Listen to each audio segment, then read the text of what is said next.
Alright, so the customer has approved all of this. This was going to do anyway. He asked about the wrinkle valve cover and spark plug cover. The black trio is the VTEC solenoid, the battery tie, and of course the master cylinder brace, and the LHT titanium elbow, which I'm going to use this car to kind of demonstrate how to install it, because somebody has asked what's the secret, is there anything I should know? I don't want to buy it if I can't install it myself, so we'll use that as an opportunity to install it and kind of videotape it along the way. So hopefully it's not too boring, but it is informative. Alright, so we have the cylinder head off.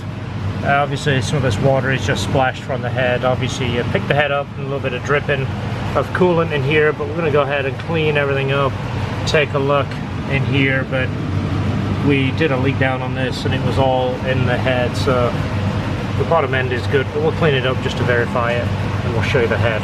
Alright, so let's take a look at the cylinder head here. Now if you look over this, let's look at each combustion chamber right here. So there's a slight difference. You see this one, the exhaust valve is the valve which is the smaller one, the one that's facing away from us. I see the valve on the right has a really clean look to it, very even. Then we have some buildup on the other valve, and then as you get on this one, you see there is buildup on both valves. And then the next one over, a little bit more of a cleaner look. It has a little bit of a buildup. But typically when you see a lot of this on here, a lot of buildup, it usually indicates a misfire, a lot of misfiring. Could be many things. Could be spark plug, could be the compression, could be an injector problem. But we're going to just confirm this, but this cylinder here had low compression, and this right here, basically 2 and 4. So quick experiment is to fill this combustion chamber with water. One thing you can do is use brake fluid or alcohol, something a little bit thinner than water. It'll show the problem a little easier, but water is just a quick general way to check it. So let's go ahead and do that. Alright, so by filling the combustion chambers like this, we can look and check for leaks. We would look in the ports right here and you would see water leaking out through here, which you can see this one is already leaking, is already wet, starting to form a drip. It's dry on this one, it's dry on this one. Pardon the lighting, you see it just ran down the side. There's a little drip forming on this one right here as well. Alright, you see on this side, this is our worst cylinder right here. See how bad it's leaking right there? I mean, it's pouring out of that one.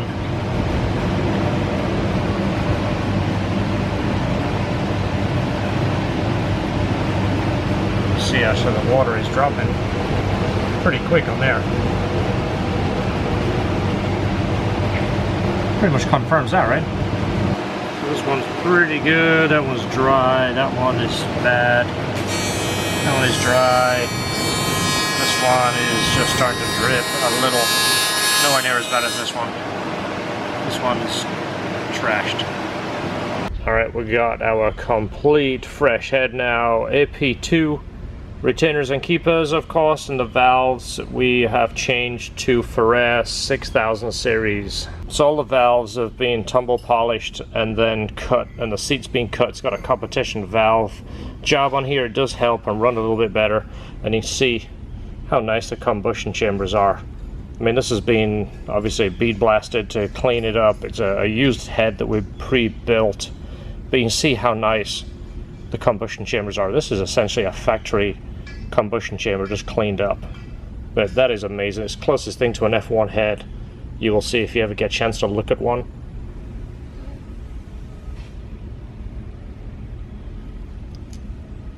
Alright, so I didn't show you every little bit because it is kind of boring watching us do it little by little, but the head is back on, most of the parts are plugged back in. Valve adjustment has just been done, but before we go any further, we're changing the valve cover. He wants to do one of our wrinkle black valve covers with a wrinkle black spark plug cover. Ooh. As shown here. Look how nice that is. One of my favorite combinations. You probably heard me say that before, but then again I say that on a lot of combinations because I like a lot of variants, but that will definitely look good in this engine bay. And of course The crowning jewel is going to be the little titanium elbow right here. Get ready for that. I did want to show you this. This is one of the coil plugs. This is something that happens to a lot of the S2000s. The plastic kind of dry rots and it just becomes fragile. If I can demonstrate this one away from the open head, you see it just breaks apart. This is one of the plastic clips right here. Yeah, watch this. See this? It just becomes dry rotted and they fall apart. This one is obviously really bad. It's not going to hold in the injector at all. So we have another harness. We're going to unpin these and put a fresh set on it for him, because this would obviously cause a misfire down the road if these start backing out.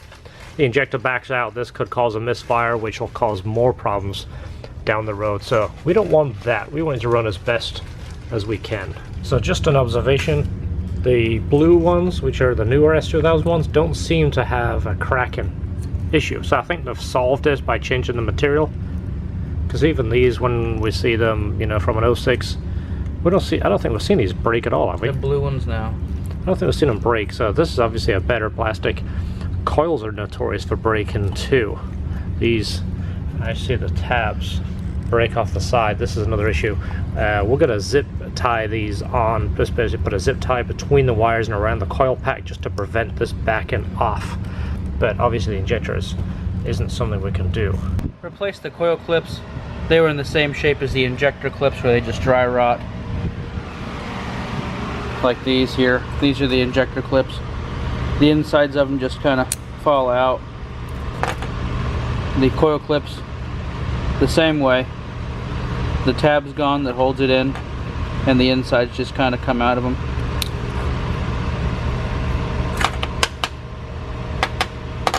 So a lot of them are like this. You can buy aftermarket clips, or we save harnesses. Like in the case of the injector clips, we saved harnesses because they're all the same. Well, not all of them, but most of them are the same. So we save them to replace them in these situations, because that's not going to plug back into anything. Alright, the titanium elbow. A lot of people have been asking about it. I'm putting it on the car that's on the lift right now, so I figured I'd show you about it. The elbow, yours might look different than this one. We hand make every one of these in-house, but it'll look pretty much like this. You're going to get a roll of hose. There's two different sizes here. One is for coolant, one is for vacuum. I'll show you about those in a minute. A 3.5-inch coupler that goes on the end of the elbow and onto your air filter, and then a 3-inch coupler and clamps to go on your throttle body to here. This side only comes with one clamp. Like I said, I'll show you that as well. And you get an air filter for the breather on the valve cover. We give you these things here because you're going to be deleting this part right here. This goes from the valve cover to the intake arm on an AP1, early AP2. That's your valve cover vent. This is a water hose, and then you have the two vacuum hoses that help to operate the fresh air system for the catalytic converter. Everything will be retained and still in use. It's just not going to look like this anymore. Alright, once you get to this point, with the factory air tube removed and the crossover line removed, this is when you're going to start looking for your vacuum hoses and where to put the breather. The breather filter is going to go right here on the valve cover. This customer's already put a catch can on this car, so I won't be showing you how to put that on, but it's just take one hose off and put the filter on there. It's fairly easy. Same thing with these hoses. He's already had an intake on the car at one point in time, so these hoses have already been changed. But if you mark one side, because there's only two hoses, you mark one side, like I'll show you with the blue pen I've done just in case.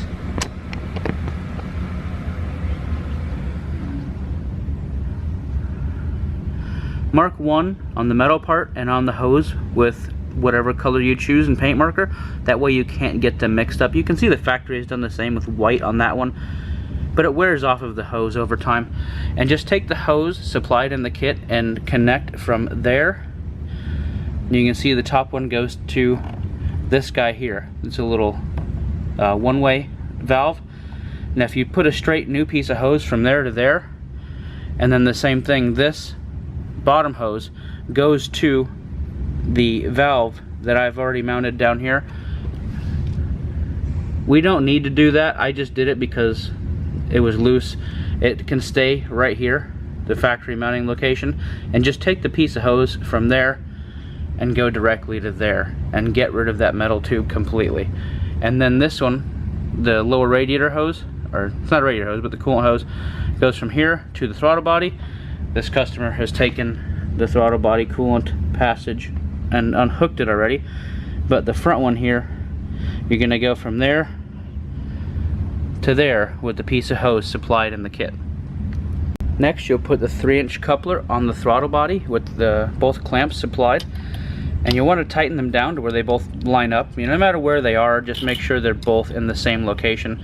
But take this clamp and tighten this one down and leave this one loose until the tube is installed. Now that the coupler is tightened down on the throttle body, you'll need to get your titanium tube and your air filter, and if you'll notice, that tube does slide over this, and it's a nice tight fit. We'll put a coupler in between there also, but that's a nice tight fit. You might not need it, but so we're going to put the one coupler on, and it goes all the way down, and it's a tight fit similar to the factory. And the one clamp is going to tighten down on the titanium part, but you want to assemble this outside the car and then put this all in one piece. Make sure that you have this pointing somewhat down in a 90 degree to this here. You don't need to tighten it now, we can tighten it down when it goes in the box, but that's about where it needs to be. You'll take the tube now together, put in the throttle body first. What's nice also, this customer's already performed the airbox mod, which makes it easier for you guys to see at home.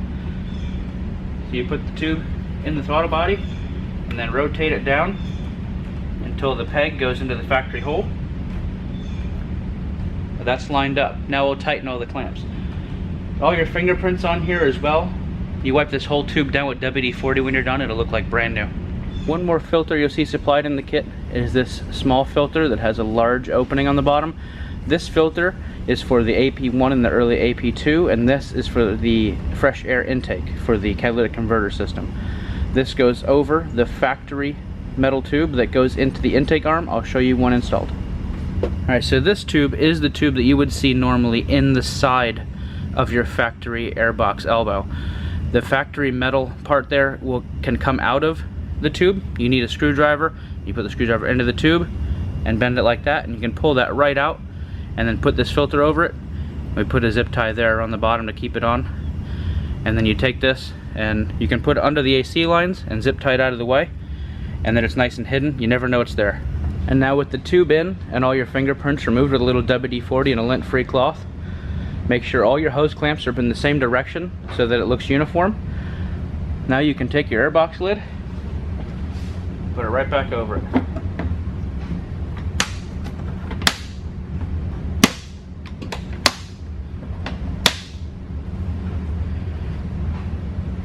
And there's the completed installation of the LHT titanium intake elbow.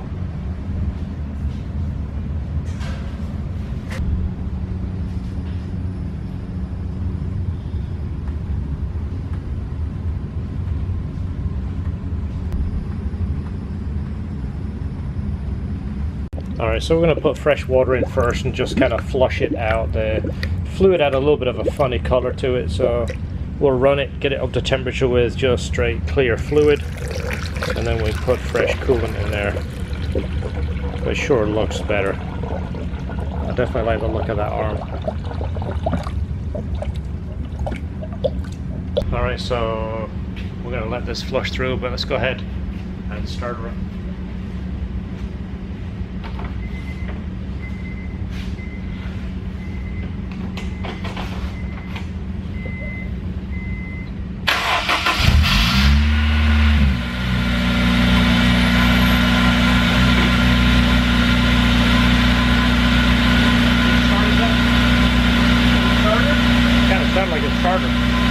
Might have been that tensioner just tightened up. I couldn't quite tell what it was from in there.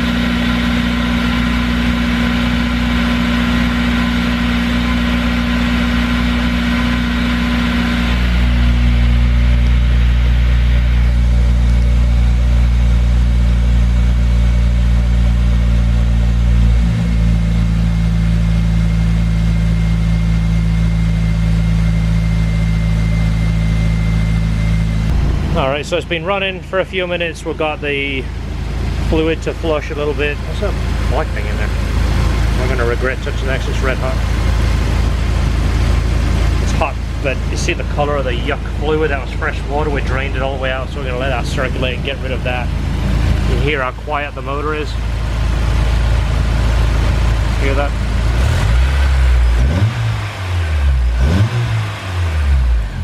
Motor is perfect. Alright, we're starting to climb. I'm going to go check the temperature again, then we can shut this off and flush it out.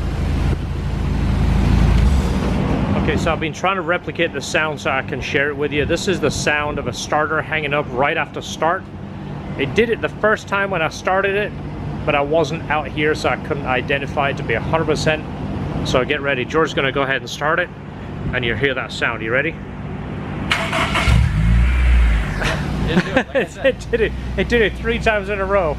Now we're trying to film it and show you it. It doesn't do it. Alright. See if we get it this time. Now, that's the way you fix it. If you pull a camera out, it'll save you a lot of messing around changing the starter. Anyway, right after startup, you get this kind of metallic sound, kind of a dragging sound, which of course doesn't happen anymore because now it is absolutely perfect. But basically what happens is you hit the button, there is a starter, imagine my finger is a starter, it spins this way, it fires the gear out, engages the flywheel, turns the engine, and then shoots back. What is happening? That gear is shooting out, contacting the flywheel, it takes a little bit longer for it to retract. You get that metallic sound, which of course this car doesn't do it because it's fixed itself. But if you hear that noise, if I get it in a few minutes to get it to, so I can share it with you, the easy fix is just to replace the whole starter with a brand new Honda OEM starter. Alright, we'll go ahead and let this drain all the way out, flush it one more time, and then we'll put our brand new coolant back in there and test drive it. It's good to go. Alright, so this is what we call the LHT Trio. We've kind of nicknamed it the Trio because it's obviously 3 and they all match. Well, master cylinder brace, built aluminum, 100% made in the United States. It's obviously black, anodized, looks nice. Everything else all matches here. VTEC solenoid cover, battery tie, and of course everything is anodized, and then the name is a CNC inscribed in there. Quick backstory on the master cylinder brace. You ready? A quick history? Any of you remember my Integra Type R that was on the cover of Turbo magazine? Well, if you look closely over here, this was some of our first master cylinders braces that we were making. This little guy right here. The very first ones we made in 1997 for the Integra. Good friend of mine, Scott, used to sell them on the forums before I even had the internet, knew what the internet was really about. He used to sell those. He sold a ton of those, and we changed to the nicer aluminum ones. Fast forward into when I got my S2000. This was the picture engine bay of my S2000. This was back in 2008. This is before I put it on, but I built this car, turbo, built the whole custom turbo kit, did CR wheels, lowered it, did some brakes and yellow hardtop, that kind of thing. This was an 06 car, by the way. Well, I decided I would build a master cylinder brace for this and decided to use the shock tower as my mounting point. This was the very first one. Just basically made it out of sheet metal, counterbored it. This was 2008 right here. As you see, it's very crude, but it was more of an experiment. Built it, put it on to see if it would work, and it worked so well I was amazed. So then I came up with this. This was a slightly this is obviously the strut tower bar. So this was no strut tower bar. This was designed to work with a strut tower bar because it was thinner. This was the, I guess, version 2. Well, we changed this, we made this slightly thicker, went to a high carbon steel, this brace over here, we lost that, made this 30% thicker. Then we went to a newer version of this that was billet. This was all CNC'd, and we welded the box in here. Then obviously the newest one we have here is 100% CNC. It's thicker, it's 13.5 millimeters thick, and it's all in one piece. The thread is designed to be in there, the angle is all calculated, but much, much cleaner. So even the master cylinder brace dates back quite a while. All right, let's try it again.